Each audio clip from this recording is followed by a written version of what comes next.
नमामि शमीशाननिर्वाणरूपं विभुं व्यापकं ब्रह्मवेदस्वरूपम्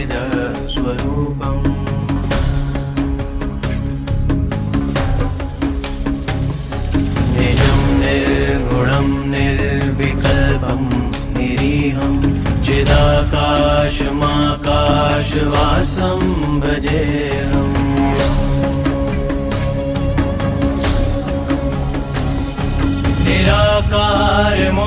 निराकारमोङ्कारमूलं तुरीयं गिराज्ञानगोतीतमीशं गिरीशम्